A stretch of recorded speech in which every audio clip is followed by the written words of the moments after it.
The dust swirled through the valley like restless spirits, painting the late afternoon sky in shades of burnt orange and deep crimson. Margaret Clayton stood at the edge of her father's ranch, her hands gripping the wooden fence rail until her knuckles turned white. The wind tugged at her dark hair, pulling strands loose from the tight bun she'd fashioned that morning. In the distance, the Dragoon Mountains rose like ancient sentinels, their peaks still crowned with the last remnants of winter snow despite the warming days of spring. She'd lived in this harsh territory for 3 years now, ever since her father had claimed this land after his discharge from the Union Army. 3 years of learning to survive in a place where water was scarce, dangers were plentiful, and hatred ran deeper than any river. Before you continue with this story, please take a moment to subscribe to our channel and let us know in the comments what city you're watching from. We'd love to hear from you. The ranch house behind her was modest but sturdy, built from adobe and timber her father had hauled from the mountains himself. Smoke curled from the chimney where their housekeeper, Mrs. Henderson, was preparing the evening meal.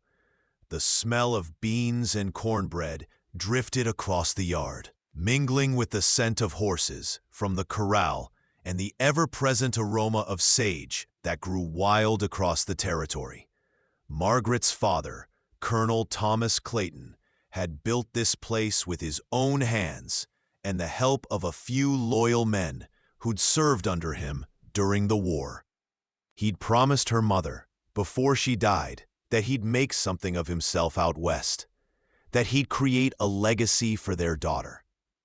But the frontier had other plans, and her mother never lived to see this wild, beautiful, terrible land.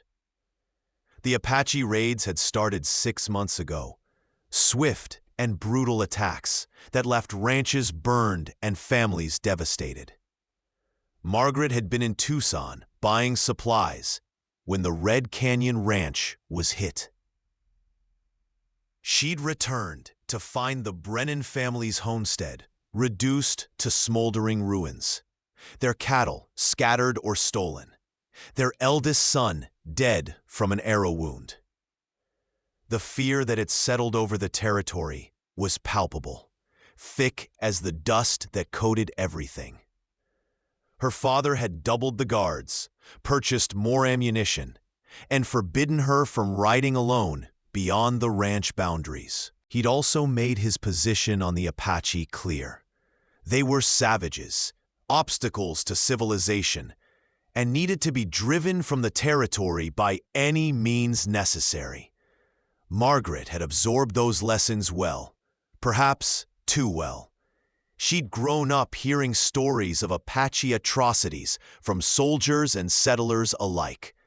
The newspapers from Tucson and Tombstone were filled with lurid accounts of raids, kidnappings, and murders. Every man in the territory seemed to have a story about a friend or relative who'd suffered at Apache hands. The very word Apache had become synonymous with terror in her mind, a bogeyman that lurked in the mountains and struck without warning. She'd learned to sleep with a rifle beside her bed and a pistol under her pillow. She'd learned to scan the horizons for the telltale dust of approaching riders. She'd learned to hate with a cold, certain fury that matched the harsh landscape around her. But hatred, Margaret was beginning to discover, was an exhausting emotion to maintain. It required constant feeding, constant reinforcement, and as she stood watching the sun sink toward the mountains, she felt something shifting inside her. Maybe it was the beauty of the sunset, the way the light transformed the brutal landscape into something almost ethereal. Maybe it was the loneliness that had been growing in her heart since her arrival in the territory, a sense of isolation that no amount of hatred could fill. Or maybe it was simply that she was tired of being afraid, tired of seeing enemies in every shadow and threat in every unfamiliar face. Whatever the reason, Margaret felt the first small crack forming in the armor she'd built around her heart. The sound of approaching hoofbeats made her turn, her hand instinctively moving toward the pistol she kept in her skirt pocket. But it was only her father and 3 of his men returning from patrol, their horses dusty and tired. Colonel Clayton, dismounted with the stiffness of a man whose body remembered too many cavalry charges and cold nights on campaign. His face was weathered to the color of old leather, his gray beard neatly trimmed, his blue eyes still sharp despite his 53 years. He'd been a hard man before the war, and the fighting had only hardened him further.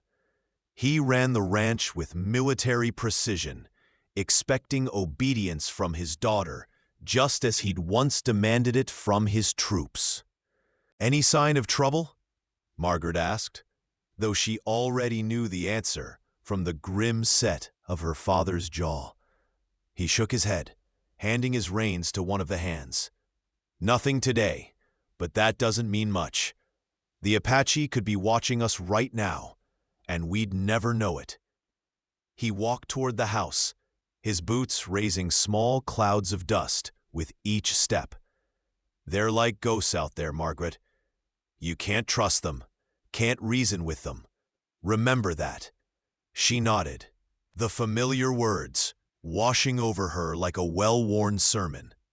But as she followed her father inside, she found herself wondering if ghosts could bleed, if shadows could feel pain, if the enemy her father described with such certainty was really as simple as he made them seem. That night, Margaret lay in her narrow bed, listening to the coyotes sing their eerie songs to the rising moon. The walls of her room were decorated with the few personal items she'd brought from Ohio. A daguerreotype of her mother, a sampler she'd stitched as a girl, a book of poetry that seemed almost absurdly delicate in this rough country.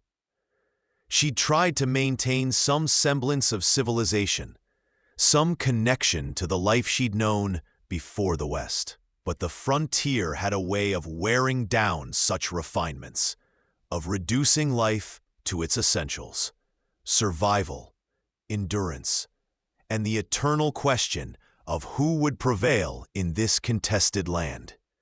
Sleep came fitfully, filled with confused dreams of shadows moving across moonlit plains and distant drums beating out rhythms she couldn't understand. She woke before dawn, as she always did, and dressed quickly in the practical clothing that had replaced the fine dresses of her Ohio girlhood. A simple cotton dress, sturdy boots, an apron tied around her waist. She braided her hair tightly and went out to help Mrs. Henderson with the morning chores. The routine was comforting in its predictability. Gather eggs from the henhouse, milk the cow, prepare breakfast for the men, clean up afterward. These were the tasks that marked the passage of days in the territory. Small victories against chaos and uncertainty. But today would not follow the usual pattern. Today would be the day that everything Margaret Clayton believed about herself and her world would begin to crumble, though she didn't know it as she carried water from the well to the kitchen. The sun was just breaking over the eastern hills when she heard the commotion from the south pasture. Shouting voices, the sound of running feet, and then her father's commanding bellow cutting through the morning air. Margaret dropped the bucket and ran toward the sound, her heart hammering in her chest. She found a cluster of men gathered near the creek that marked the southern boundary of their property, and as she pushed through the circle, she saw what had drawn their attention. A man lay crumpled in the shallow water, blood staining the creek red around him. But it wasn't the blood that made Margaret's breath catch in her throat. It was the copper skin, the long black hair, the distinctive buckskin clothing that marked him unmistakably as Apache. Her father stood over the wounded man, his rifle pointed at the unconscious figure, his face twisted with rage and something else. Satisfaction. "Found him trying to steal one of our horses," one of the hands explained, his voice tight with excitement. "Shot him before he could get away. Looks like he's dying anyway." The other men murmured agreement, their hands resting on their weapons, their eyes hard with the hatred Margaret knew so well. But as she stared at the fallen man, Margaret saw something unexpected. He was young, perhaps only a few years older than her own 23 years. His face, though marked with pain and the pallor of blood loss, was not the brutal mask she'd imagined all Apache wore. There was something almost vulnerable about him lying there in the water, his life bleeding away while strangers debated his fate. And his hands, she found herself fixating on his hands. They were strong, calloused from hard work, but there was an elegance to them, a careful craftsmanship evident in the beaded decoration on his buckskin shirt. These were hands that created as well as destroyed, that knew skill and patience and artistry. They were, she realized with a shock that felt like a physical blow, the hands of a man, not a monster.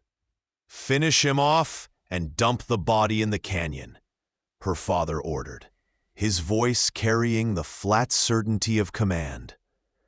No sense wasting time or medicine on an Apache thief. The men moved forward, ready to obey, and Margaret felt something rise up inside her, something she didn't recognize, didn't understand, but couldn't ignore. Before she could think, before she could talk herself out of it, she stepped forward and placed herself between her father's rifle and the dying man in the creek. "No," she heard herself say, her voice trembling but determined. "We're not going to murder an unconscious man. That's not justice. That's butchery." The silence that followed was absolute, broken only by the gurgling of the creek and the harsh breathing of the wounded Apache. Her father stared at her as if she'd suddenly started speaking in tongues. "Margaret, step aside. This doesn't concern you." But she stood her ground, feeling the weight of every eye upon her, knowing that what she did in the next few moments would define something essential about who she was and who she would become. "He's wounded and defenseless, Father. We're better than this. We have to be, or what are we fighting for out here?" Her voice grew stronger as she spoke, fueled by a conviction she hadn't known she possessed. "If we become as savage as we claim they are, then we've already lost." The creek continued its endless song, indifferent to the human drama unfolding on its banks, while the sun climbed higher in the sky, illuminating the dusty valley and the mountains beyond, and the choice that would change everything. Colonel Clayton's face darkened to a dangerous shade of crimson, and for a moment, Margaret thought he might strike her. The silence stretched taut as a bowstring, and she could feel the tension radiating from the men around them. They shifted uncomfortably, caught between their respect for the colonel's authority and their uncertainty about what was unfolding before them. Her father had built his reputation on decisiveness, on making hard choices without hesitation. To be challenged publicly by his own daughter, and on a matter so fundamental to the territory's survival, was an affront that couldn't be easily dismissed. Yet Margaret stood firm, her body shielding the unconscious Apache, her jaw set in a stubborn line that her father recognized. It was the same expression his late wife had worn when arguing a point of principle. "You're making a mistake," Colonel Clayton said finally, his voice low and controlled, which somehow made it more frightening than his earlier anger. You don't understand what you're doing, Margaret. This man's people have killed and raided across this territory. They don't recognize mercy or compassion. The only language they understand is force. He gestured toward the mountains with his rifle. Every rancher within 50 miles would think me mad for showing any kindness to an Apache. They'd say I've gone soft, that I'm endangering everyone by letting one of them live. His eyes bore into hers with an intensity that made her want to look away, but she forced herself to hold his gaze. Margaret's hands trembled, but she kept them steady at her sides. Then let them think what they want, Father. I'm asking you to trust my judgment, just this once. If he's a thief, then when he recovers, we can turn him over to the authorities in Tucson. But I won't stand by and watch cold-blooded murder. She heard the words coming from her mouth and barely recognized them as her own. Where had this courage come from? This willingness to defy the man who'd shaped her entire world? She thought of her mother, who'd always insisted that civilization was built on principles that couldn't be compromised, even when, especially when, doing so was difficult. Mother would have agreed with me, she added quietly, playing the only card she knew might reach him. The mention of his dead wife made Colonel Clayton flinch visibly. He lowered his rifle slowly, and Margaret could see the war being waged behind his eyes. Finally, he turned to his men with a curt nod. Get him to the barn. Mrs. Henderson can tend to him, though God knows why we're wasting supplies on Apache trash. The words were harsh, but the command had been given. The men, relieved to have the decision made for them, moved quickly to lift the wounded man from the creek. Margaret watched as they carried him toward the barn, leaving a trail of water and blood in their wake. She felt lightheaded suddenly, as if the weight of what she'd just done was only now settling on her shoulders. This isn't over, Margaret, her father said quietly, and there was something in his voice beyond anger. Disappointment, perhaps, or fear. You've made yourself responsible for this man. If he causes trouble, if there are repercussions, it's on your head. He walked away without waiting for a response, his back rigid with tension. The other men dispersed quickly, uncomfortable with the discord between father and daughter. Mrs. Henderson appeared at Margaret's elbow, her round face creased with worry. You've stirred up a hornet's nest, child, the older woman said softly. But I suppose someone had to. Come on, let's see if we can keep your Apache alive, long enough for you to regret saving him. The barn was dim and filled with the familiar smells of hay, horses, and leather. The wounded man had been laid on a pile of horse blankets in an empty stall, his chest rising and falling in shallow, irregular breaths. Up close, Margaret could see the extent of his injuries more clearly. The bullet had entered high on his left shoulder, and from the amount of blood, it had likely struck something vital. His skin was hot to the touch, fever already setting in. Mrs. Henderson, who nursed her share of wounded men during her years on the frontier, examined him with professional efficiency. Bullet's still in there, she announced.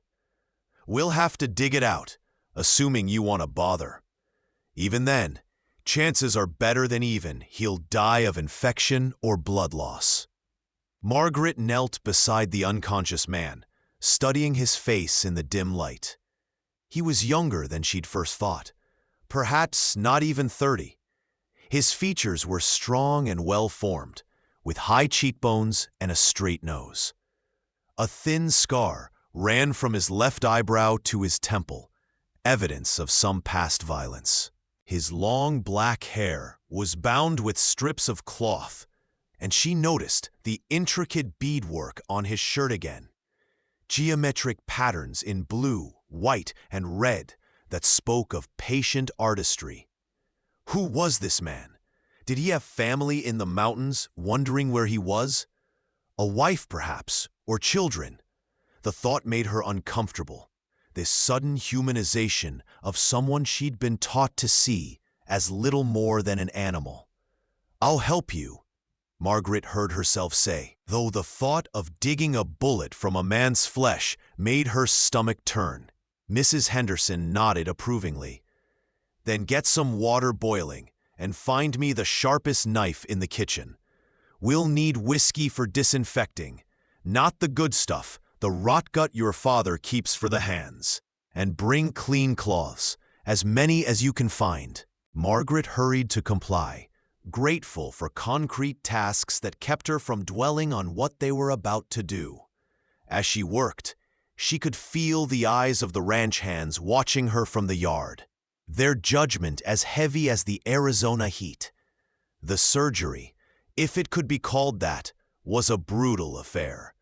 Mrs. Henderson. Then he passed out again, and Margaret realized she was crying, tears streaming down her face as Mrs. Henderson worked with grim determination to extract the flattened piece of lead from his torn flesh.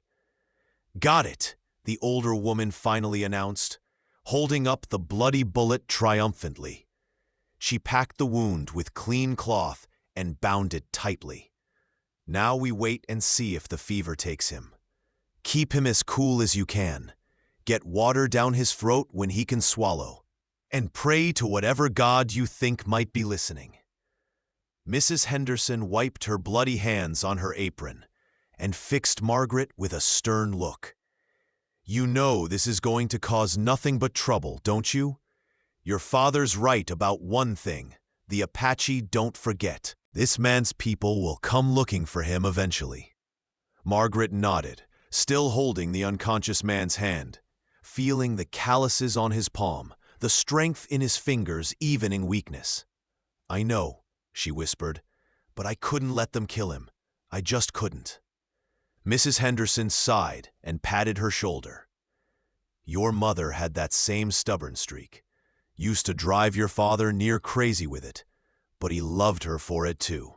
Maybe that's why he didn't shoot you himself for defying him out there."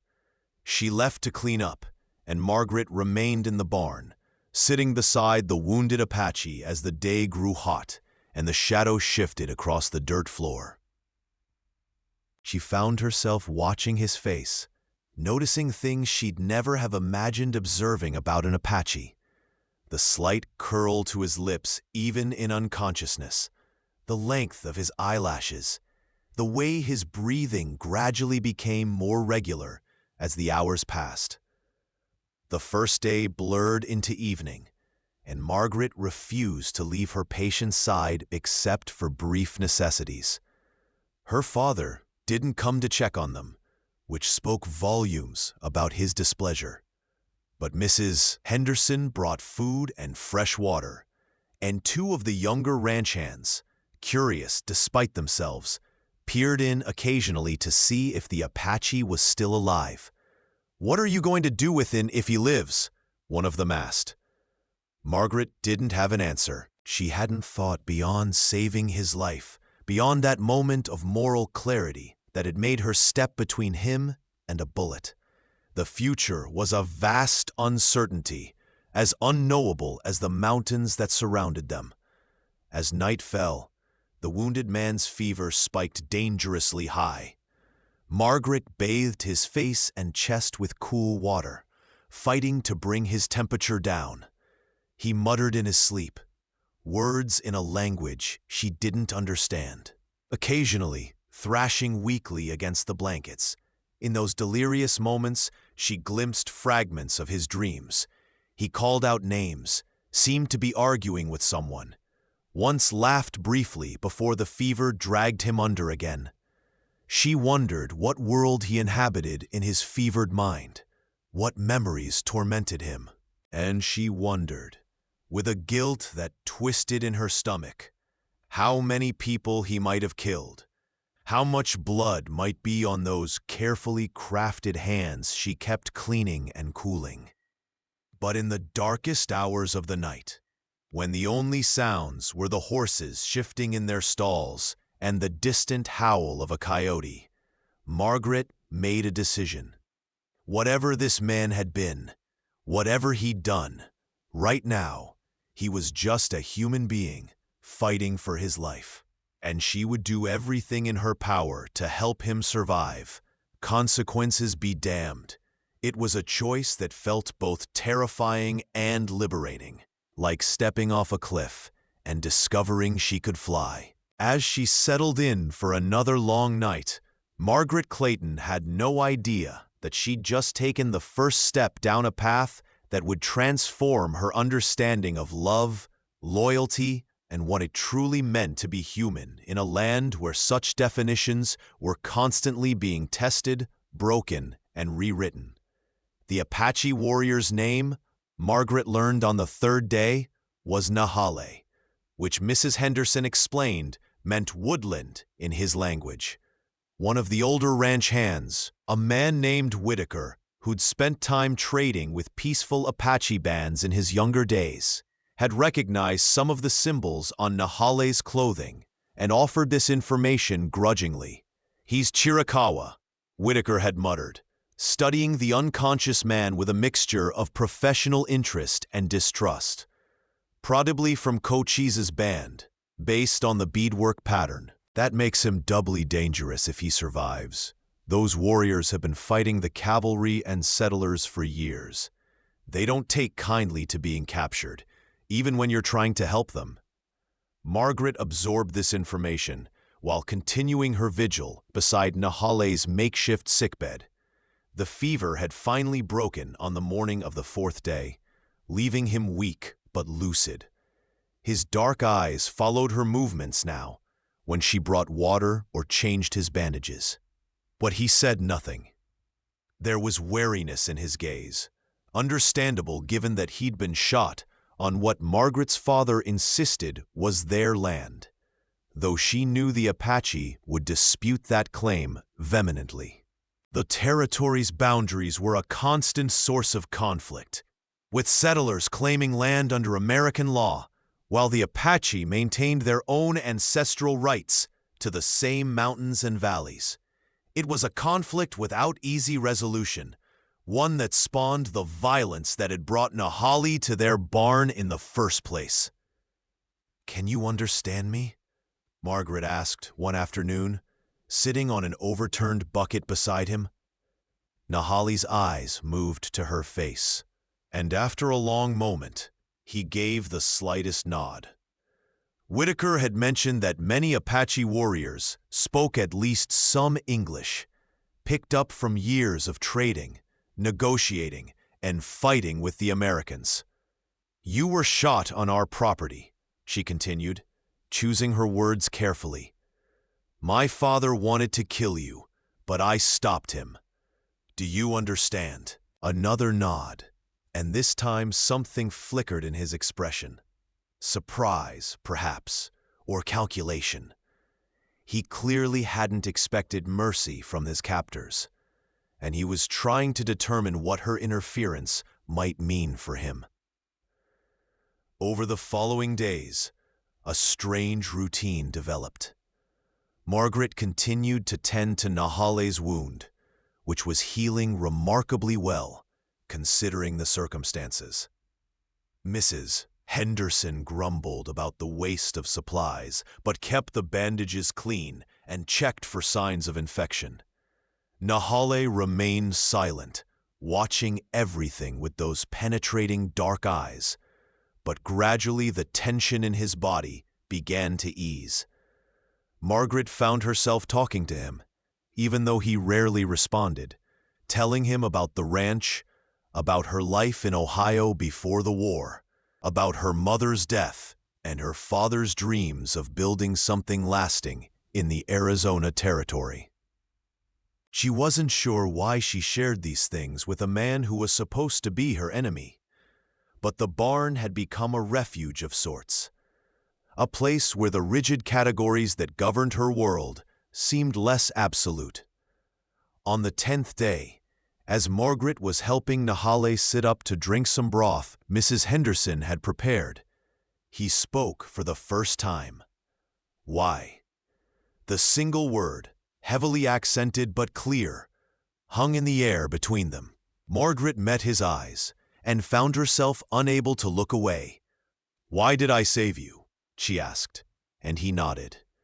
She thought about all the answers she could give, about morality, about civilization, about her mother's teachings. But what came out was simpler and more honest. "Because I couldn't watch them murder you. Because you were helpless, and it was wrong. Because," she hesitated, then pushed forward, "because I want to believe we're better than our worst impulses, even out here." Nahale studied her face as if trying to read the truth of her words and her features. Then, slowly, and with evident pain from his healing wound, he lifted his right hand and placed it over his heart. It was a gesture of acknowledgement, perhaps even gratitude, though his expression remained guarded. "Margaret," she said impulsively, touching her own chest. "My name is Margaret Clayton." He repeated the name carefully, his pronunciation making it sound exotic and strange. Then he tapped his own chest. Nahale. She'd known his name already, but hearing him say it himself felt different, more intimate somehow.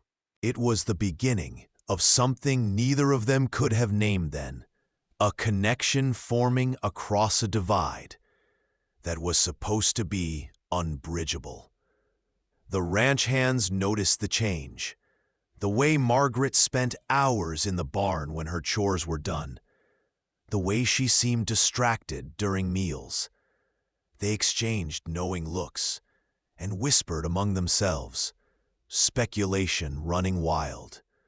Her father noticed too, and his disapproval was palpable.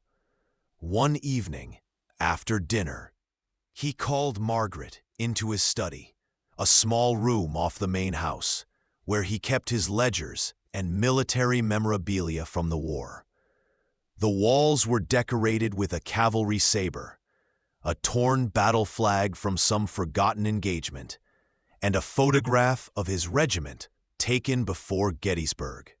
It was a shrine to a certain kind of masculine honor, a world of clear hierarchies and unambiguous loyalties. "This has gone far enough," Colonel Clayton said without preamble.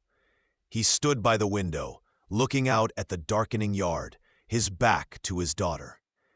"The Apache is well enough to travel now. I'm sending him to the authorities in Tucson in the morning. They'll decide what to do with him. Probably send him to the reservation at San Carlos with the rest of his kind." He turned to face her, his expression hard. "I indulged your charitable impulse because you invoked your mother's memory, but that's over now. This man is dangerous, Margaret. Every day we keep him here, we risk his people tracking him down and attacking us to free him. I won't put the ranch at risk any longer." Margaret felt a surge of panic that surprised her with its intensity. "He's barely recovered, Father. The journey to Tucson could kill him." But even as she spoke, she knew the real reason for her distress had nothing to do with Nahale's physical condition. The truth was that she'd become invested in his recovery, in the quiet conversations they'd begun to have in the barn, in the way he looked at her when she changed his bandages. It was inappropriate, dangerous, and completely illogical. But somewhere in the past 10 days, the wounded Apache had become more than a patient to her. He'd become a person, someone whose fate mattered to her in ways she was only beginning to understand. "He's Apache," her father replied flatly, as if that explained everything. "They're harder than you give them credit for. Besides, what did you think would happen? That we'd keep him here indefinitely? That he'd become one of the ranch hands?"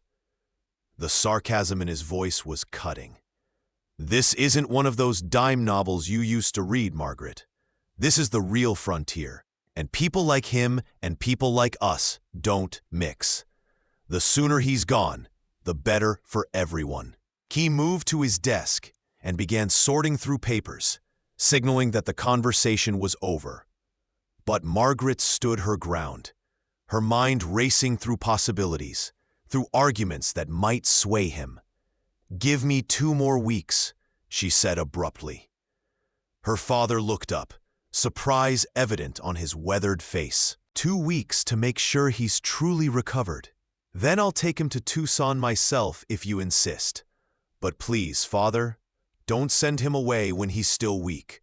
If nothing else, think of how it would look.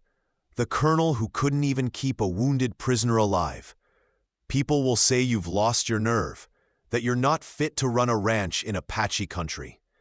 She was playing to his pride now, using the very military reputation he'd built to argue for mercy. It was manipulative, and she felt a twinge of guilt, but desperation made her bold. Colonel Clayton regarded his daughter with new eyes, as if seeing something in her he'd never noticed before. "You're more like your mother than I realized," he said finally. She had that same ability to turn a man's own arguments against him. He sighed and rubbed his face tiredly. 2 weeks, Margaret, but he stays confined to the barn, and one of the men will guard him at all times. If he tries anything, if there's even a hint of his people coming for him, he goes to Tucson immediately. Understood? Margaret nodded quickly, not trusting herself to speak, afraid that any words might make him reconsider. As she left the study, she heard him mutter behind her, "God help me, I'm going to regret this." She hurried back to the barn, her heart pounding with a mixture of relief and apprehension. Nahale was awake, sitting up against the wall of his stall, his healing shoulder bound with fresh bandages. He watched her approach with that same careful attention he gave everything, as if he was constantly assessing threats and opportunities. "You're staying," Margaret announced, then wondered if she should have phrased it differently. "For 2 more weeks at least. My father's agreed to let you recover fully before." She trailed off, not wanting to mention Tucson or what might await him there. Nahali's expression didn't change, but something in his eyes softened fractionally. "Your father is wise to fear," he said slowly, his English improving with practice. "My people will look for me. They will not understand this mercy." It was the longest sentence he'd spoken to her, and Margaret realized he was warning her, trying to protect her in his own way from the consequences of her compassion. She sat down on her usual bucket, suddenly aware of how close they were, of the intimacy that had developed in this rough barn over the past 10 days.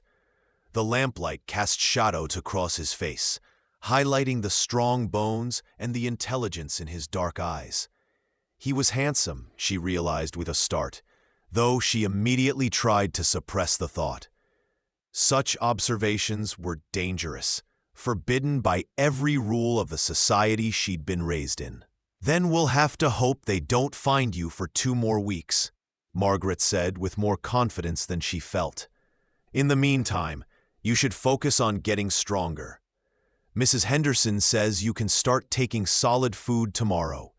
Nothing too heavy at first, but it'll help you heal faster." She stood to leave, suddenly uncomfortable with the thoughts running through her mind. But as she reached the stall door, Nahale spoke again, his voice soft but clear in the barn's dimness.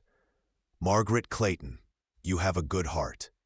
In my language, we would call you Sheeta, which means my sister, my friend. This is not a small thing."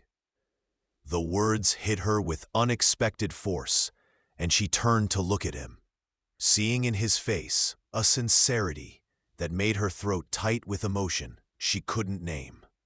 That night, alone in her room, Margaret stared at the ceiling and tried to understand what was happening to her. She'd saved a man's life, which should have been the end of it, but instead, she found herself thinking about him constantly, his voice, his hands, the way he'd called her cheetah. It was absurd, impossible, and completely inappropriate. He was Apache, a warrior from a tribe her father and every other settler in the territory considered enemies. There was no future in whatever these feelings were, no possibility of anything beyond the temporary sanctuary of the barn.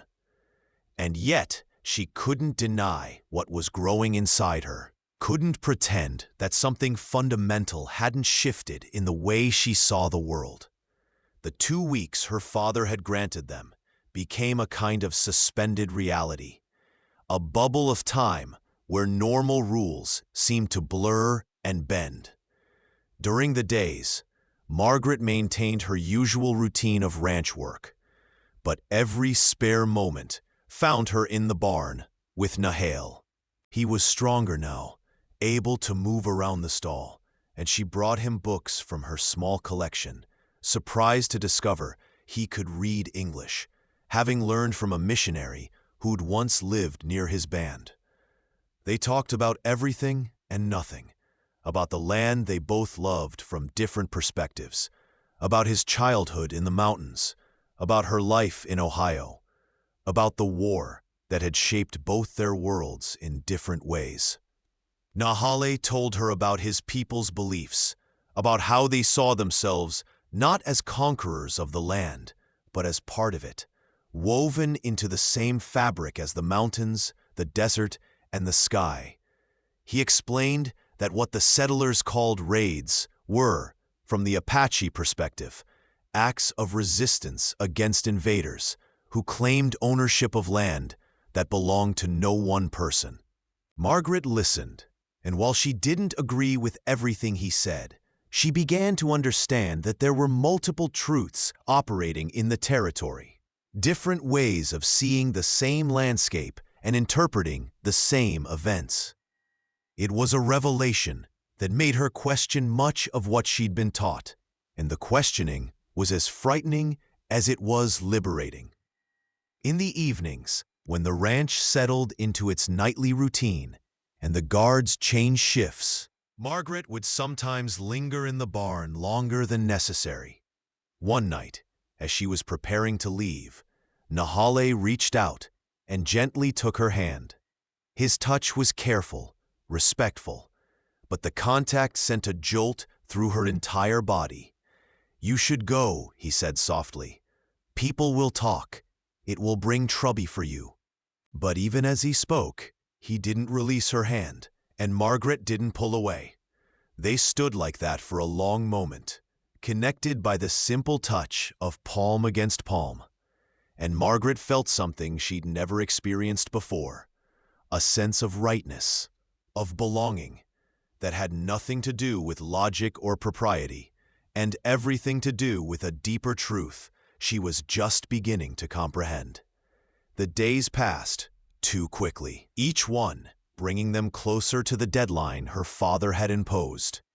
Margaret watched Nahale grow stronger, watched the wound heal cleanly, and felt a growing dread about what would happen when the 2 weeks ended. She knew what her father expected, that she would take Nahale to Tucson, turn him over to the authorities, and return to her normal life as if nothing had changed. But everything had changed. The woman who'd stood between a wounded man and a rifle wasn't the same woman who'd arrived in the territory 3 years ago, filled with fear and hatred. And she wasn't ready to let Nahale go, even though she had no right to keep him, no claim on his future or his loyalty. On the 13th day, everything came to a head in a way neither of them had anticipated. Margaret was in the barn, helping Nahale exercise his healing shoulder. Mrs. Henderson had insisted that he needed to regain his full range of motion. When he suddenly took both her hands in his. "Margaret," he said, his voice intense with emotion he'd been holding back. "I must tell you something. Tomorrow, when your father comes to take me, I will try to escape. I have to return to my people. They need to know I am alive." She started to protest, but he gently squeezed her hands, silencing her. "But I want you to know that these days with you have changed me. You have shown me that not all white people are the same, that there can be honor and kindness, even among those I considered enemies." Margaret felt tears welling in her eyes. "You'll be killed if you try to run. My father will have the men shoot you, and this time I won't be able to stop them." The thought of Nahale lying dead in the dirt, all her efforts to save him wasted, was unbearable. But he shook his head, a slight smile playing at the corners of his mouth. "I am Apache. We know how to move through this land without being seen. But I needed to tell you, to thank you, and to—" He hesitated, then continued with quiet intensity.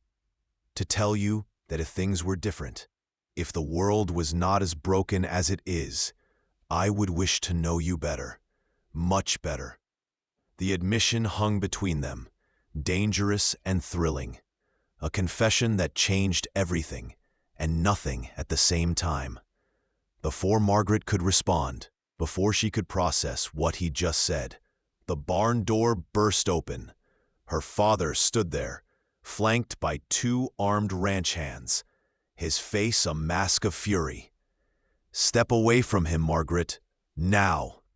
The command cracked like a whip, and Margaret found herself moving automatically, the years of obedience to paternal authority overriding her desire to stay at Nahale's side. Colonel Clayton strode into the stall, his hand resting on the pistol at his hip.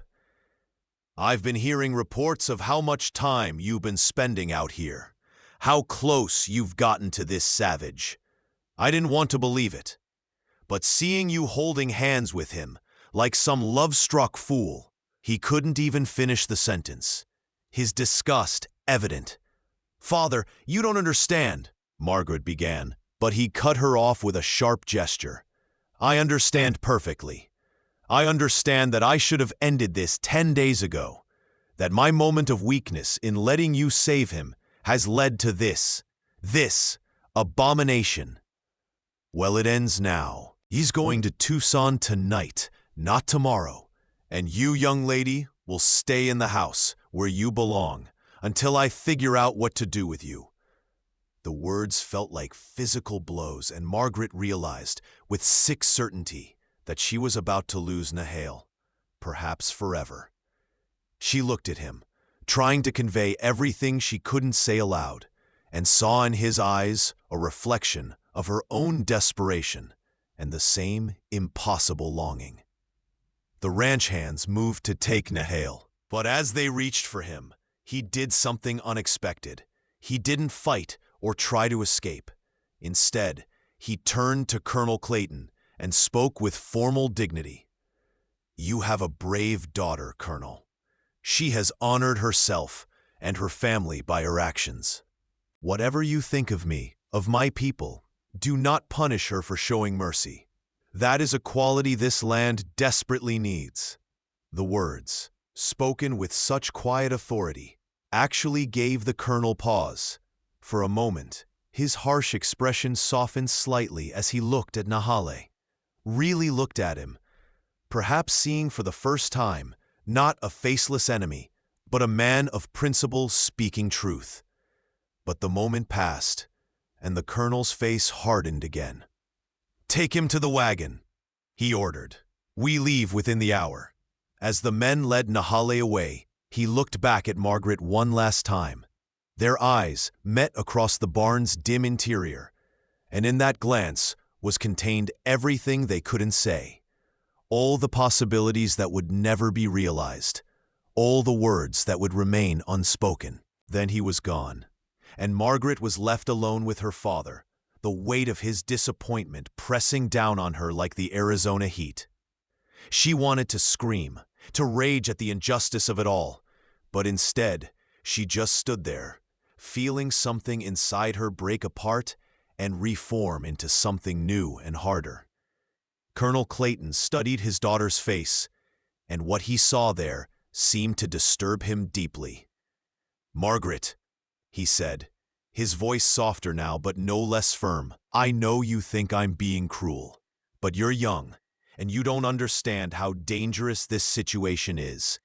That man, no matter how well he speaks or how cultured he seems, is Apache. His people have raided, killed, and terrorized this territory for years. You can't save them all, and you certainly can't." He paused, struggling with the words. "You can't develop feelings for one of them. It would destroy you, destroy any future you might have here." "Maybe I don't want the future you've planned for me," Margaret heard herself say, the words emerging from some deep well of courage or defiance she hadn't known she possessed. "Maybe I'm tired of hating people I don't know, of judging an entire people by the actions of a few. Nahale taught me that in 2 weeks. He taught me more about honor and dignity than I've learned in years of listening to men talk about civilization while committing their own barbarities." She saw her father flinch at the accusation, but she couldn't stop now. "You would have murdered him, father. Shot an unconscious man and thrown his body in a canyon. How is that civilized? How is that better than what you accuse his people of doing?" The silence that followed was profound. Father and daughter faced each other across the barn's dusty floor, and Margaret could see her father grappling with emotions he couldn't express. Finally, he said quietly, "Your mother would have said something similar. She always saw the humanity in people, even when it was dangerous to do so." He moved toward the door, then paused. "I'm sending him to Tucson because I have to, Margaret. Because if I don't, every rancher in the territory will think I've gone soft, and that will bring its own dangers. But," he hesitated, "I'll make sure he's treated fairly, that he gets to the reservation safely. That's the best I can offer. Now come inside. Dinner is waiting." Margaret followed her father out of the barn, but her mind was already racing ahead, planning, calculating. She had until they reached Tucson, perhaps 12 hours if they traveled through the night. It wasn't much time, but it might be enough. As she mechanically helped Mrs. Henderson serve dinner, as she sat at the table and pushed food around her plate without eating, her resolve hardened. She'd saved Nahale's life once before. Maybe it was time to do so again, in a different way. The question was whether she had the courage to follow through with what she was considering, and whether she could live with the consequences of choosing him over everything she'd known before. The wagon carrying Nahale left just after sunset, with her father and 4 heavily armed men as escort. Margaret watched from her bedroom window as the small convoy rolled out of the ranch yard, the wagon's wheels raising dust that glowed orange in the dying light. She'd been ordered to remain in her room, and her father had posted one of the ranch hands, young Billy Carter, outside her door with instructions to make sure she didn't leave. But Billy was sweet on her. She'd known it for months, and Margaret was counting on that as she prepared to implement the desperate plan that had formed in her mind during the long, agonizing dinner. She waited until full dark, until the sounds of the ranch settled into its nightly rhythm. Then she opened her door and found Billy sitting on a chair in the hallway, his rifle across his knees. He looked up guiltily, as if he'd been caught napping, though he hadn't been. "Billy," Margaret said softly, and she hated herself for what she was about to do. "I need your help." The young man stood quickly, his face eager. "Anything, Miss Margaret." She moved closer, lowering her voice conspiratorially. "I need to go to the barn. I left something there, something private, and I can't let anyone else find it. Please, Billy, just let me get it, and I'll come right back. My father will never need to know." Billy's face reflected his internal struggle between duty and desire to please her. Margaret pressed her advantage, placing a hand on his arm. "I know you're supposed to keep me here, but surely a few minutes won't hurt.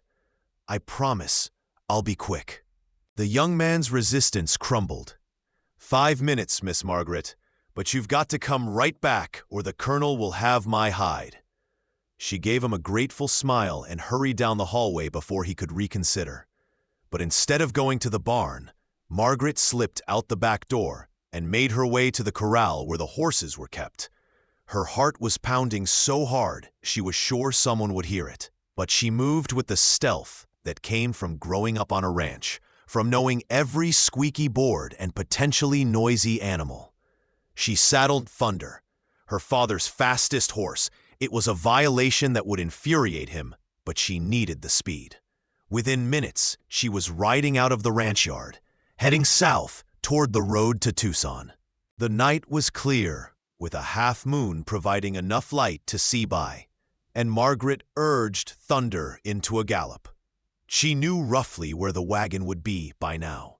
Her father would have pushed hard to get as far from the ranch as possible before stopping for the night. If she could catch them before they made camp, before they got too far into the journey, she might be able to… what? She hadn't thought that far ahead. Free Nahale? Convince her father to release him? Challenge 4 armed men and the colonel himself? The absurdity of what she was doing didn't escape her, but she kept riding, driven by something stronger than logic. She'd spent her entire life being cautious, following rules, accepting the boundaries others set for her. But Nahale had awakened something in her, some sense of her own agency and power. She'd saved his life once, through words alone, standing between him and violence with nothing but her conviction. Maybe she could do it again. Maybe the key to being truly civilized wasn't about following all the rules, but about knowing which ones to break when basic humanity demanded it. The desert night rushed past her, cool wind in her face, and for the first time in her life, Margaret Clayton felt fully, terrifyingly alive. She spotted the campfire about 2 hours into her ride, a small orange glow in the vast darkness of the desert. Margaret slowed Thunder to a walk, approaching cautiously. As she drew closer, she could make out the shapes of men around the fire, and the wagon parked nearby. Her father would hear her coming. You couldn't approach a camp in the wilderness without being detected, so she called out before she got too close. "Father, it's Margaret." There was immediate movement in the camp, the sound of weapons being readied, and then her father's voice, filled with disbelief and anger. "Margaret, what in God's name are you doing here?" She rode into the circle of firelight and dismounted, feeling the weight of multiple hostile stares. Her father stood by the fire, his face a mixture of fury and concern. "How did you get out? Where's Billy?" His hands clenched and unclenched at his sides, and Margaret realized she'd never seen him this angry before, not even when she'd first saved Nahale. "I convinced him to let me go to the barn," she admitted. "I'm sorry for that, Father. But I couldn't let this happen without trying one more time to make you understand." She looked around the camp, searching for Nahale, and found him tied in the back of the wagon, watching her with an expression she couldn't read in the flickering firelight. "Understand what, exactly?" her father demanded. "That you've lost your mind over an Apache warrior? That you're willing to destroy your reputation, your future, everything we've built here for a man you've known less than 2 weeks?" He moved toward her, and for a moment she thought he might physically drag her onto her horse and send her home. "I raised you better than this, Margaret. Your mother would be ashamed." The words stung, designed to hurt, but Margaret held her ground.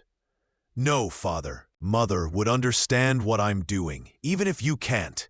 She always said that the measure of a person wasn't what they did when it was easy, but what they chose when it was hard. Colonel Clayton's jaw worked silently, and Margaret could see she'd scored a hit. He turned away from her, staring into the fire, and the silence stretched out uncomfortably. Finally, one of the other men, Whitaker, spoke up. "Colonel, if I may, the girl rode all this way alone at night, through Apache country. That takes sand. Maybe we should at least hear what she has to say." It was an unexpected alliance, and Margaret shot the older man a grateful look.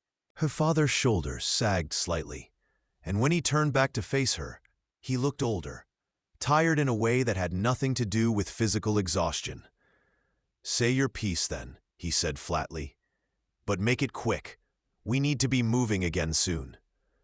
Margaret took a deep breath, organizing her thoughts. Everything depended on the next few minutes, on her ability to articulate what she'd come to understand over the past 2 weeks. "Father, I'm not asking you to release him because I have feelings for him, although I won't deny that I do." Saying it aloud, admitting it in front of these men and God and the desert night, was both terrifying and liberating. "I'm asking you to do it because it's the right thing to do." He wasn't raiding when he was shot. He was trying to take a horse that had wandered from our herd. That's not the same as an attack on our ranch. "A horse thief is a horse thief," her father countered. "Out here, that's a hanging offense." But Margaret heard the uncertainty in his voice, saw the crack in his certainty. She pressed forward. "Then hang me too, because I helped him survive. I gave him food, water, medicine, all of which technically belongs to you and the ranch. By your logic, I'm complicit in his crimes." Her father's eyes widened at the audacity of the argument. "That's nonsense, Margaret, and you know it." But she shook her head. "Is it, or is the truth that we've drawn lines in this territory? Lines about who counts as human, who deserves mercy, who gets justice. And those lines are arbitrary and cruel." The fire crackled in the silence, and Margaret could see the men exchanging glances, unsure how this family drama would resolve. From the wagon, Nahale's voice cut through the tension, speaking in English clear enough for everyone to understand. "Colonel Clayton, your daughter has honor that many men lack, but she should not sacrifice herself for me. I accept my fate. Let her go home, and let us finish this journey." The words were meant to release her, to absolve her of responsibility. But they had the opposite effect. They reminded everyone present of Nahale's dignity, his willingness to face consequences without complaint. It was the behavior of a warrior, yes, but also of a man of principle. Margaret turned to the wagon, meeting Nahale's eyes across the distance. "I didn't ride all this way to abandon you now," she said firmly. Then to her father, "What if I offered you a trade? Let Nahale go, and I'll stay at the ranch for a year, no questions asked. No riding beyond the boundaries. No arguments about your decisions, complete obedience. 1 year of my freedom for his." It was a desperate gambit, and she saw immediately that her father was tempted.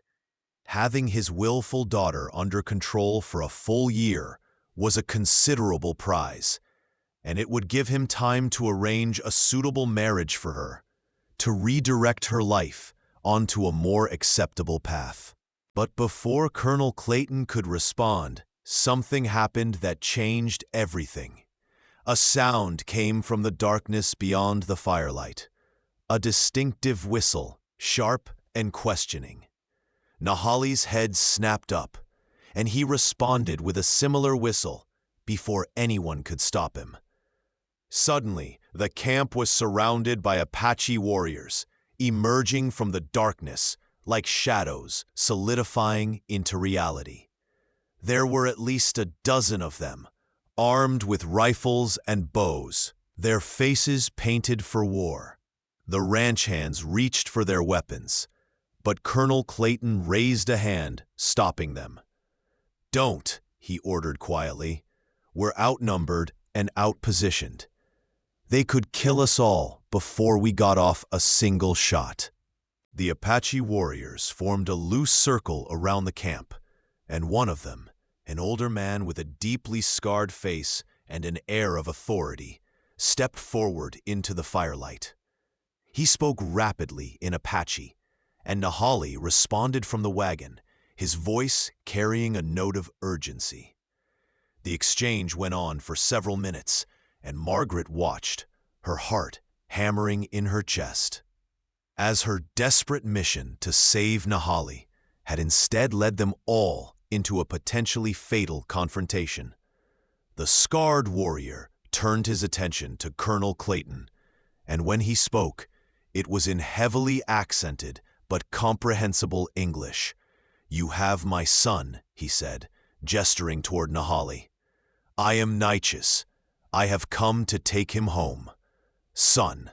The word reverberated through Margaret's mind. Nahali was the son of this warrior leader, which explained much about his bearing, his education, his diplomatic skills. Colonel Clayton processed this information with the speed of a military man assessing a tactical situation. "Your son was shot trying to steal my horse," he said carefully, keeping his voice level and non-threatening. "But my daughter saved his life, tended his wounds, and showed him mercy. We were taking him to the reservation, as the law requires, not to harm him further." Natchez glanced at Margaret, and she felt the weight of his scrutiny, the assessment happening behind his dark eyes. "This daughter?" Natchez asked, and when the colonel nodded, the Apache leaders spoke at length to Nahali in their own language. Nahali responded, and Margaret caught her name being mentioned several times. Finally, Natchez turned back to Colonel Clayton, and his expression had shifted slightly, some of the hostility replaced by a grudging respect. "My son tells me your daughter showed great courage, that she stood against her own people to protect him, that she has a good heart." He paused, and in that pause, Margaret felt the balance of all their fates hanging in the air. "Among my people, such an action creates debt. Debt must be honored." Colonel Clayton saw the opportunity and took it with the decisiveness that had made him a successful cavalry officer. "Then let us honor it this way. You take your son and leave peacefully. We return to our ranch. No one needs to die tonight, and the debt between us is settled." It was a reasonable proposal, but Natchez shook his head slowly. "Not settled. Not while there is misunderstanding between our peoples." He gestured at the vast desert around them. "This land is not yours by any law we recognize, but we understand you will not leave, so we must find another way to live here, both of us, without constant war." What happened next would become the stuff of legend in the territory, told and retold with varying degrees of accuracy in saloons and parlors for years to come. Natchez proposed something unprecedented, a council between his band and the settlers of the area, mediated by Margaret Clayton, who had proven herself capable of seeing beyond the hatred that blinded so many. It was a radical idea, one that violated every convention and expectation. But standing in that desert camp, with Apache warriors and nervous ranchers surrounding them, it suddenly seemed like the only sane response to years of bloodshed. Colonel Clayton was skeptical, naturally, but he was also pragmatic enough to recognize that he was in no position to negotiate from strength. "And if I refuse?" the colonel asked. Natchez' expression didn't change, but his meaning was clear. "Then we take my son now, and the killing continues. Your ranch will be the first to burn, It wasn't an idle threat. The Apache were positioned perfectly for an attack, and everyone knew it. But if you agree, if your daughter will speak for your people, as my son will speak for ours, perhaps we can find a path that spares both our children more death. He looked at Margaret again, and this time there was something almost pleading in his gaze. I am tired of war, Colonel. I have lost too many sons and daughters to this conflict. If your daughter's mercy means anything, let it mean this. Margaret felt all eyes turn to her, her father's, the ranch hands, the Apache warriors, and Nahali's from the wagon. She was being asked to become a bridge between two worlds, to risk everything she was and everything she might become on the possibility of peace. It was absurd, impossible, and yet somehow inevitable, as if every choice she'd made since finding Nahale wounded in the creek had been leading to this moment. I'll do it, she heard herself say, her voice steady despite the fear and excitement churning inside her. If Father agrees, I'll serve as mediator. I'll try to find a way for both peoples to survive in this territory without destroying each other. Colonel Clayton looked at his daughter, as if seeing her for the first time. This woman who'd hidden inside the girl he thought he knew. The silence stretched painfully, and Margaret could see the war being waged inside him. Between his military training, his prejudices, his love for his daughter, and his grudging recognition that she might be offering the only real solution to a conflict that was destroying both sides. Finally, he nodded slowly. On one condition, Nahale serves as your protection whenever you meet with his people. If he's willing to stand surety for your safety, if he'll pledge his life to keeping you from harm, then I'll agree to this experiment. All eyes turned to Nahale, still bound in the back of the wagon. His father moved to release him, cutting the ropes with a swift motion. He climbed down from the wagon and walked to where Margaret stood, and the firelight played across both their faces as they looked at each other. I pledge my life to her protection, Nahale said clearly, in English so everyone would understand. On my honor as a warrior, on my name and the name of my father, I will guard Margaret Clayton with my life. No harm will come to her while I breathe. The formality of the pledge, the weight of the words, made something shift in the desert air. Natchez nodded in satisfaction, and even Colonel Clayton seemed impressed despite himself. Then we have an agreement, the Apache leader said. 1 moon from now, we meet at the old mission ruins near Apache Pass. Your daughter and my son will speak for our peoples, and we will see if the White Eyes and the Apache can share this land without blood. It was decided then, sealed not with paper or signatures, but with words spoken under the stars, witnessed by both peoples. The Apache warriors melted back into the darkness as quickly as they'd appeared, taking Nahale with them.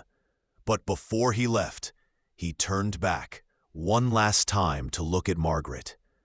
Their eyes met across the fire, and in that glance was contained everything: gratitude, fear, hope, and the beginning of something that neither of them had names for yet. Then he was gone, and Margaret was left standing with her father and his men, all of them trying to process what had just happened. The ride back to the ranch was silent, each person lost in their own thoughts about the night's events. Margaret knew that word of this unprecedented meeting would spread quickly through the territory, that there would be opposition and skepticism from both sides. But as she rode through the desert darkness with her father beside her, she felt a strange sense of peace. She'd followed her conscience, saved a man's life twice over, and possibly opened a door to something better than the endless cycle of violence and revenge. The month before the council meeting passed in a blur of preparation and controversy. News of the proposed peace talks spread through the territory like wildfire, generating reactions that ranged from cautious hope to outright hostility. Many settlers saw it as capitulation to the Apache, a betrayal of those who died in the raids. Some ranchers threatened to organize their own militia to attack any Apache who dared show up for the meeting.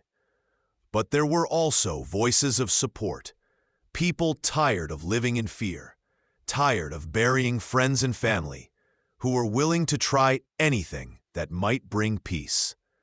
Colonel Clayton found himself in the unexpected position of defending his daughter's role, arguing in saloons and town meetings at giving negotiation a chance cost them nothing but might save countless lives.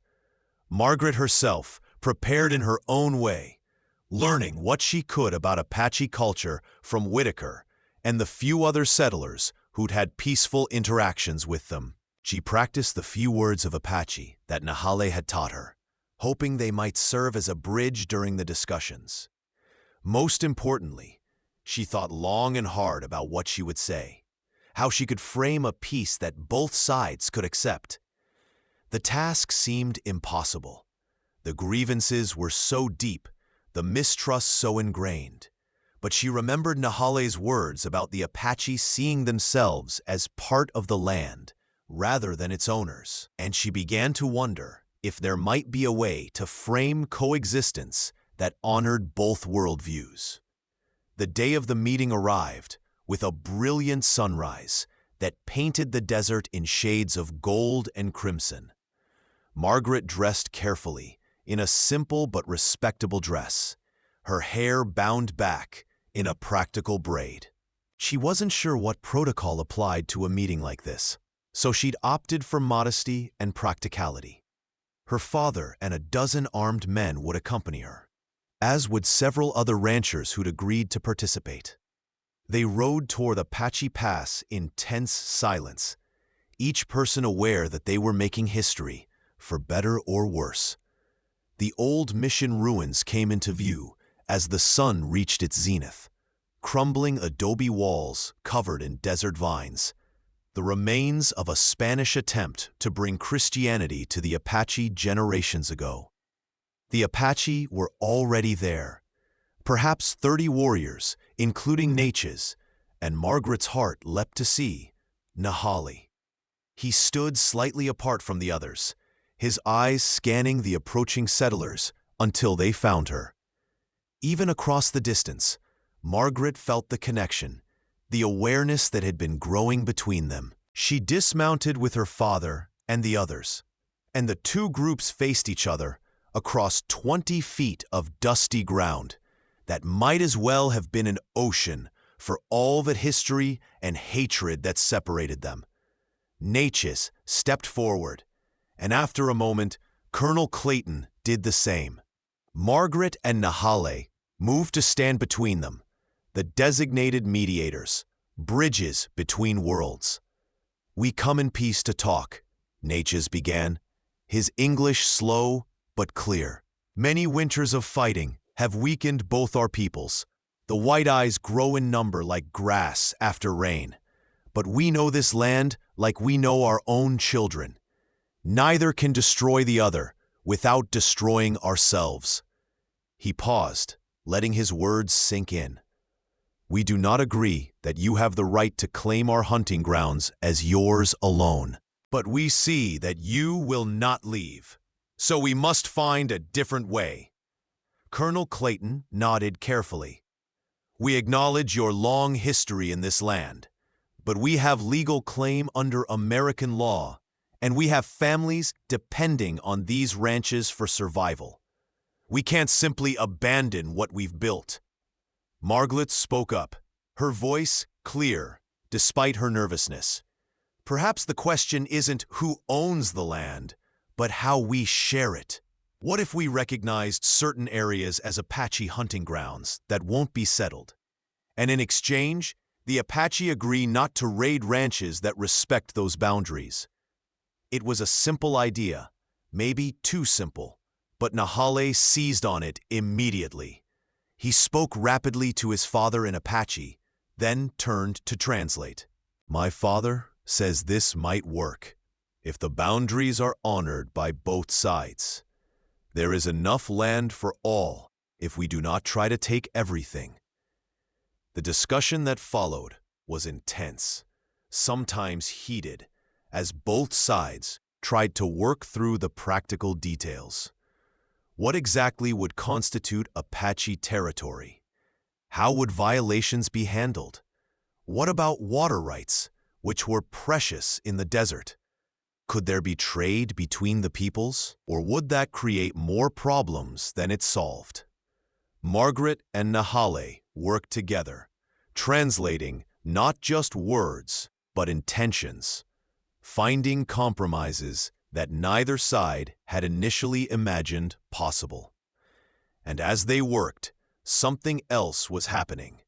The people on both sides were seeing their enemies as humans for the first time, individuals with families and fears and hopes, rather than faceless threats. By late afternoon, the outline of an agreement had emerged. It wasn't perfect, and both sides had reservations, but it was something. Designated Apache lands where settlers wouldn't intrude. Designated settlement areas where Apache raids would cease. A system for mediating disputes through meetings like this one. And most radically, the possibility of limited trade and peaceful interaction. As the sun began its descent toward the western horizon, Natchez and Colonel Clayton shook hands, an awkward gesture that neither was entirely comfortable with, but symbolic nonetheless. One season, Natchez said. We try this for one season. If it works, we continue. If not, we meet again and try something else. But no more killing without cause. As the gathering broke up, with both sides preparing to return to their homes, Nahale caught Margaret's arm gently.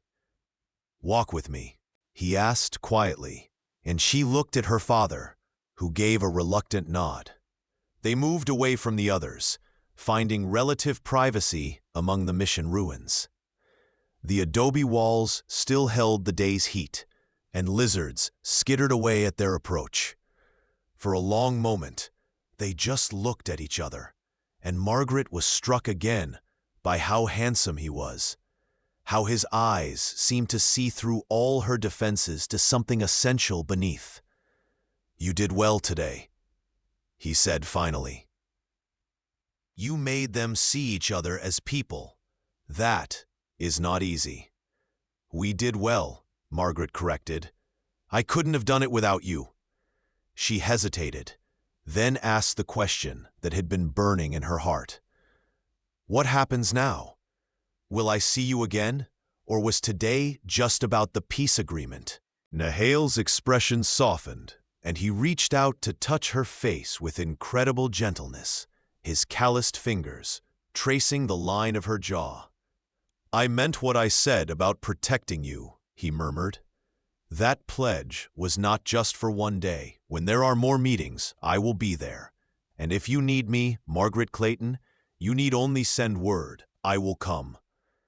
The touch of his hand on her face sent shivers through Margaret's entire body, awakening sensations she'd never experienced before. She understood in that moment that what she felt for Nahale went far beyond gratitude or intellectual respect. It was desire, pure and simple, mixed with something deeper that she was afraid to name. I'll need you, she whispered, not just for the meetings. I'll need to see you, to talk to you. These weeks without you have been... She couldn't finish, couldn't find words for the emptiness that had haunted her. Nahale's eyes darkened with answering emotion, and he leaned closer, his breath warm against her cheek. "This is forbidden," he said softly, "by your people and by mine. A white woman and an Apache warrior. It violates every rule of both our worlds." But even as he spoke, his other hand came up to cup her face. His thumbs brushing away tears she hadn't realized she was crying. "I know," Margaret breathed. "I know it's impossible, but that doesn't change how I feel. You've shown me what it means to see past hatred, to recognize the humanity in someone I was taught to fear. And now I can't imagine my life without that clarity, without you in it." It was the most honest she'd ever been with another person, raw vulnerability laid bare in the shadow of ruined walls. Nahale closed the final distance between them, and their lips met in a kiss that felt like coming home and leaping off a cliff simultaneously. Margaret had been kissed before, by proper young men in Ohio seeking her father's approval for courtship. But those chaste pecks bore no resemblance to this. Nahale kissed her with passion and tenderness combined, claiming her mouth while simultaneously offering himself to her. And Margaret responded with equal fervor. Her hands gripped his shirt, feeling the strong body beneath, and his arms wrapped around her, holding her close against him. Time seemed to stop, the world narrowing to the point of their connection. And for those stolen moments, nothing else existed. Not the prejudices of their peoples, not the impossible obstacles ahead. Just the two of them, and the truth of what they felt. When they finally broke apart, both breathing hard, Nahale rested his forehead against hers. "We cannot do this," he said, his voice rough with emotion. "They will destroy you if they know. Your people will cast you out, call you terrible names, and my people will say you have bewitched me, made me forget my duty." Margaret nodded against him, understanding the truth of his words even as she rejected their implication. "Then we'll be careful," she said firmly. "We'll meet in secret. Keep this between us until we figure out how to make them understand." It was naive, perhaps even foolish, but she was beyond caring. She'd tasted freedom in his arms, freedom from fear and hatred, and she couldn't go back to the prison of her former beliefs. They made plans quickly, aware that they'd been gone too long, and people would start to wonder. There was a canyon system north of her father's ranch, where Nahale knew of hidden springs and caves. He would leave signs for her, rocks arranged in specific patterns, branches broken in particular ways, to let her know when he was nearby. It would be dangerous, requiring her to sneak away from the ranch and lie about her whereabouts. But Margaret felt no hesitation. Some things, she was learning, were worth any risk. They kissed once more, fierce and desperate, before returning to the others. And as they walked back, Margaret felt Nahale's hand brush against hers in a brief, secret caress that promised everything and asked for patience. The season of peace that followed was imperfect but real. There were incidents, of course, misunderstandings, violations of the agreed boundaries, moments when the old hatreds threatened to explode into violence. But each time, Margaret and Nahale intervened, meeting to resolve disputes before they escalated into bloodshed. The settlers began to trust that the Apache wouldn't raid without provocation, and the Apache saw that not all white people were bent on their destruction. Trade developed cautiously, with Apache bringing game and furs to exchange for metal tools and cloth. It wasn't paradise, but it was progress, and both sides began to imagine a future where they might coexist. Throughout this time, Margaret and Nahali conducted their secret courtship with the skill of spies. She would tell her father she was riding to visit a neighboring ranch or gathering herbs for Mrs. Henderson, then slip away to their hidden canyon. There, shielded from the judgment of both their worlds, they could be themselves. Nahali taught her about his people's ways, how to read the desert, how to move silently, how to find water where others saw only barren rock. She taught him more English, shared the books she brought, told him about the world beyond Arizona's borders. But mostly, they just talked and laughed and discovered each other, building a relationship that defied every boundary their societies had erected. As spring turned to summer, Margaret realized with a mixture of joy and terror that she'd fallen completely in love with Nahali. It wasn't just attraction or the thrill of the forbidden.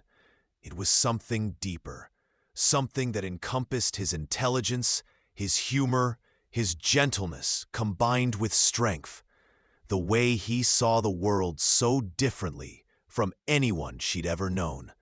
And she could see in his eyes that he felt the same, that she'd become essential to him in ways that transcended the physical. They talked of the future sometimes, spinning impossible dreams in which their peoples would accept their union, where they could live openly as husband and wife. But they both knew these were fantasies, that the world they lived in had no place for what they were building together. The crisis came, as crises do when they were least prepared for it. Margaret had been meeting Nahali regularly for nearly 3 months when one of the ranch hands, a bitter man named Calhoun, who'd lost family to Apache raids, began to notice her absences. He followed her one day, tracking her to the canyon where she and Nahali met. Rather than confronting them directly, Calhoun returned to the ranch and spread word of what he'd seen, embellishing the story with lurid details that painted Margaret as a traitor who'd been spying for the Apache all along. By the time Margaret returned to the ranch that evening, a mob mentality had taken hold among some of the hands and neighboring ranchers.